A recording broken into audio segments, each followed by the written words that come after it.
Scanning. Identity authorized. Welcome to the Secret Superhero Club Podcast Network.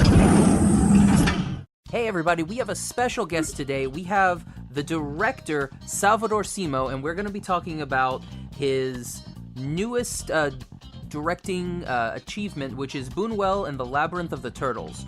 So, first of all, Salvador, can you tell our audience just a little bit about yourself? Hello. I started animation like 30 years ago. Actually in LA, and as in the 2D animation world, and then along all these years I've been doing some 3D animation, VFX, and then some small projects as a director. But this is my first feature film, and the first opportunity that I had to make a film about a great character and a great director, Luis Buñuel, and in my country, that is Spain. So that was a huge honor. And so you've worked at Disney, or worked with Disney in the past. You've done things such as like Pirates of the Caribbean, did Mintel No Tales. You worked on The Jungle Book, Goofy and Max, a lot of, and like Skyfall. And so you've worked on a lot of these major films. Why was this so important to tell the story of Luis Buñuel? Well, I think all these films and all these works, they were teaching me many things and many techniques, and I think everything came. It's like all was aligned to be applied and to be used in this film, because we did this film in 2D animation, but it had many techniques and many things that came from what I learned and working in all these projects. And Buñuel, it was a character a world that it needed to be expressed in a very open and free way. So we needed to have. We didn't want to have the restriction of the technique to express and to realize in this film. So it's like all your life it came to this point that okay, that's why I did all these things. Excellent. So what about Buñuel's story like really touched you? Because like to me personally, I had never heard of Luis Buñuel. When I watched it with my co-host Caleb Masters, he knew all about him, but I, in my ignorance, had no idea who he was. Like I had heard of Salvador Dali, but I had never heard of Buñuel. So what made you want to do a story about Buñuel in particular? Well, actually, in Spain, it's quite known. Not as much as I would like, but my father was a big fan of Luis Buñuel, and I remember when I was a kid, he was telling me about this film, the Exterminating Angel, about these characters that they couldn't go out of the room, and I guess I was asking to my father, well, I don't understand why they cannot go out. So somehow my father, transmit me this passion about Luis Buñuel, and later on when I was in the film school, I was able to know him a little bit more. But and then I don't know. It in some way. I would like that the young generations to be able to know Luis Buñuel, because his films are really transgressors nowadays. I hope that some of his films will. If he wanted to do it now, he will be able to do it, because his message is really strong. And I will say that probably the young generation will be surprised that actually these films are more aligned with what they thought that maybe what they are aware of. So you co-wrote and directed this film. How much of the surrealist type of influences did you want to contribute to this film? Because there's a lot that are sprinkled throughout, but then there's that main scene where everything just kind of happens when he's in the bakery, and you see the baguettes, and they start to wither, and then he walks out, and it looks like everybody's closing in on him, and then he sees the elephants with the giant legs. So, when you were part writing this and directing this, like, how much of this did you want to add more? Do you felt like you added just enough, or like what type of surrealist influence did you want to use in this? Well, actually, it was the main goal when we were writing and the film and doing the actual boarding and all of that. It was not actually think about the surrealism. It was always thinking about the story. Okay. The story. It was what was calling the shots. I mean, what we wanted to tell about the characters, his conflicts, and then the way, once we know what we want to express, then we try to find out the way to express it. And of course, the surrealism, it was there because it was the his art and the way he chose to change the world and express himself.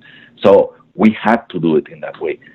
So the surrealism, it was more the way to communicate, and then what we want to communicate is the story, and that was always what was calling the shots, the story. Now, why animation instead of something like live action? So, because I noticed and it's a big part of this film where you'll have your animated elements, and then whenever we're doing something to actually show the film that was being made, we have all of the live action elements that are going on from the film. So why did we, what was the idea behind showing the animation style and then the live action instead of just doing this all as one live action? Okay, so look, I think nowadays, maybe 50 years ago, people will say, okay, let's do this film in animation because we cannot do it in live action. But nowadays, you can do everything. With the VFX, you can do everything look like live action. Mm-hmm. So in this case, I think animation, it brings something different. I think when, for example, your grandfather, my grandfather, or some storyteller is telling stories to the kids, I mean, just even before he started to talk, the kids are already open. I mean, their mind is open to explore a new world that is going to be created for them, or who is going to be told for them. And they will create this world as at the same time they are hearing the story of this person. So animation is a little bit the same. I mean, when you go to see film in animation, your mind is already ready to be immersed in a world that is going to be totally new and different. So in this case, we wanted to use animation to put the people in this world, but at the same time tell them, look, this is real. I mean, we are going to tell you the story about how this person is, what is this person feeling and thinking, but there is some parts of this story that are real, that this happens for real. And that is when it comes the footage of the actual documentary, because we wanted the audience to know that was what was happening. Even if we had refilmed that, or maybe just had done it in animation, it wouldn't have worked in the same way, because, I mean, we can think, oh, well, this is part of the story, this can be true or not. But showing it this way, it shows that actually this was real, this happened. And this is not something that we shot. It was shot in 1932. So it also brings us a time perspective that this story, it's a story, or this documentary is a documentary that was done a lot of time. It's almost like 90 years ago. So, yeah, you have to think about perspective. I mean, nowadays we can see the things in one way, but in that time things were different. Mm-hmm. So that was a little bit the surrounding on why we choose it in this way. So, what is the main thing that you want your viewers to take away from this film? Well, I would like that they know a little bit more Luis Buñuel, but also I would like that they know a little bit more Ramon Asim, that he was a great artist, barely known, and he was a wonderful person. And both of them, they had a friendship that was very special, and that was also something that we wanted to tell, because I think something that Ramon did that was actually something that struck me when I read it is that he was talking with Luis Buñuel, and one day that they were having some wines, and he told him, "Oh, no worries, if I got the letter, I will pay you the documentary." And then actually 3 weeks later, he got the lottery, and he gave the money to Luis Buñuel to make the documentary. And we are talking about 1930s, and it was quite a lot of money. And Ramon Asim was an artist that he was really tight on it. So he was not rich. The money was necessary for him, but he kept his word. So I would like to ask if you think that nowadays people will keep his word on that. And that's something that it honors him. It tells you a lot about the person and a lot about how we behave day by day. I mean, nowadays we say one thing and then we do another one, and that's a personal message. I mean, I think that showing the audience that actually this is a value that it needs to keep, that people need to think about these things. I mean, for me, it's important.